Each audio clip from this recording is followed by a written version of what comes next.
Les rois tribaux, gardiens d'un héritage vivant. Bienvenue au cœur de l'Afrique, un pays vaste et diversifié, la République démocratique du Congo recèle des traditions ancestrales et des figures d'autorité qui transcendent le temps. Dans cette vidéo, nous allons entreprendre un voyage fascinant à la découverte du monde souvent méconnu des rois tribaux de la RDC. Ensemble, dévoilons les histoires de 10 des rois tribaux les plus riches et les plus influents de la RDC, chacun porteur d'un héritage unique, d'un pouvoir économique et d'une influence culturelle qui façonnent le présent et l'avenir de leur communauté.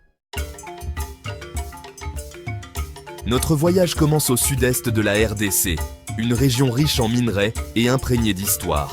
C'est ici que règne Mwami Mwenda Bantu Kanongesha, le roi des Lunda, un peuple fier dont l'héritage remonte à des siècles.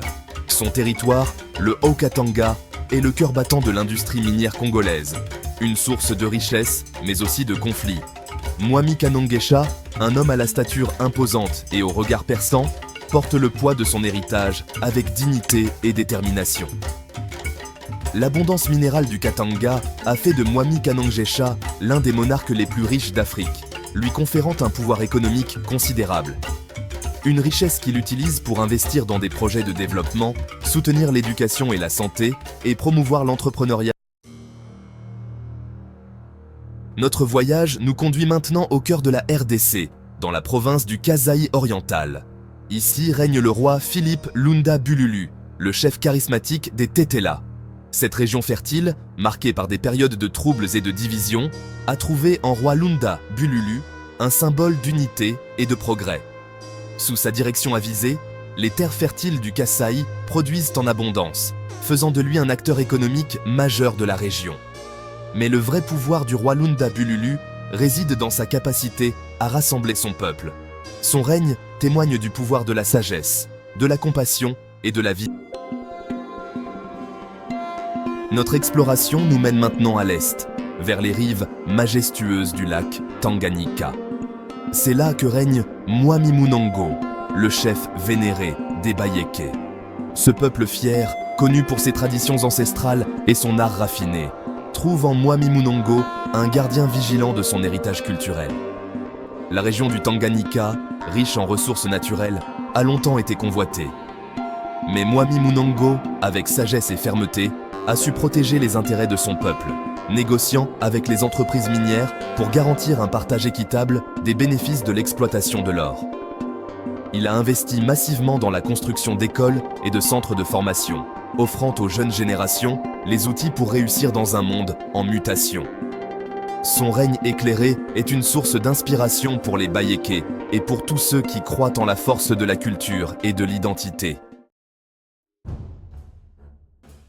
Quittons maintenant les rives du lac Tanganyika pour nous diriger vers l'ouest, vers la province de Kwango, le territoire des Yaka, un peuple connu pour ses masques rituels saisissants et ses danses envoûtantes. À la tête de cette communauté dynamique se trouve Mwami Kalasa Mukoso-Kwatra, un leader qui incarne à la fois la force de la tradition et la promesse du progrès.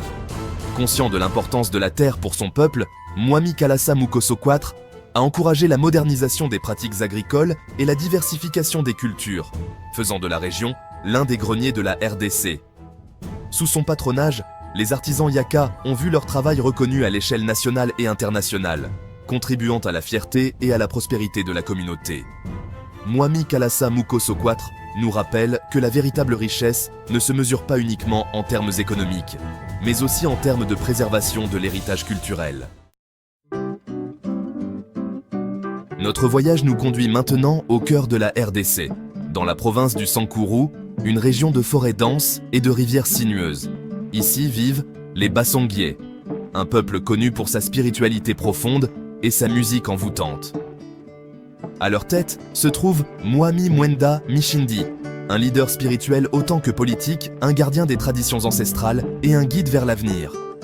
Profondément respectueux de la nature et des coutumes de ses ancêtres, Mwami Mwenda Mishindi encourage un développement durable qui respecte l'équilibre fragile de l'écosystème. Il a créé des écoles et des dispensaires dans des villages reculés, permettant à son peuple d'accéder à des services essentiels. Son règne éclairé est un exemple pour tous ceux qui cherchent un modèle de développement plus humain et plus durable. Retour à la province de Kwango, cette fois pour rencontrer Roi Mabi Mulumba, le leader visionnaire des Soukou, un peuple connu pour son sens aigu de la justice et son esprit d'entreprise. Sous son règne, la province de Kwango a connu une croissance économique significative. Roi Mabi Mulumba a encouragé les investissements dans l'agriculture, l'élevage et l'artisanat, créant ainsi des emplois et améliorant le niveau de vie de son peuple. Roi Mabi Mulumba incarne la nouvelle génération de chefs traditionnels africains, des leaders qui combinent respect des traditions et vision progressiste, guidant leur peuple vers un avenir plus prospère et plus équitable. Notre voyage nous ramène dans le sud-est de la République démocratique du Congo, dans la province du Katanga. Nous y rencontrons Roi Niembo Mukanya, le leader charismatique des Bemba, un peuple fier qui a joué un rôle majeur dans l'histoire de la RDC. Roi Niembo Mukanya est un défenseur infatigable des droits de son peuple, notamment en matière d'accès aux ressources naturelles. Le Katanga est une terre de contraste, riche en minerais, mais aussi marquée par la pauvreté et les inégalités. Roi Niembo Mukanya s'est battu sans relâche pour que les Bemba bénéficient équitablement des richesses de leur sol, négociant avec les compagnies minières pour obtenir des redevances plus justes et des investissements dans les communautés locales. Il a créé des centres culturels et encouragé l'enseignement du Bemba dans les écoles, assurant la transmission de l'héritage culturel. Direction la province du Maniema, dans l'est de la RDC. C'est là que vivent les Mba, un peuple réputé pour son art sculptural, d'une beauté saisissante. À leur tête se trouve Rwandaye Lusekedi, un fervent défenseur de la culture Mba et un collectionneur passionné de l'art de son peuple. Les sculptures Mba, souvent représentant des ancêtres ou des esprits, sont bien plus que de simples objets d'art.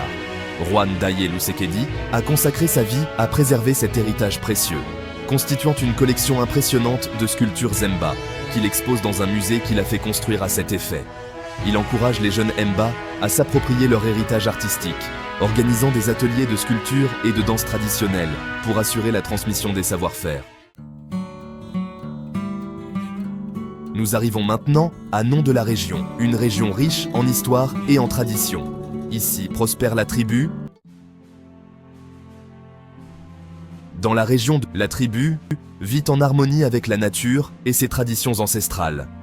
Le roi est un leader respecté, connu pour sa sagesse et son engagement envers son peuple. Sous sa direction, la tribu a vu des progrès significatifs dans ses réalisations spécifiques. Le roi est déterminé à surmonter ces obstacles en mettant l'accent sur l'éducation et la préservation de la culture.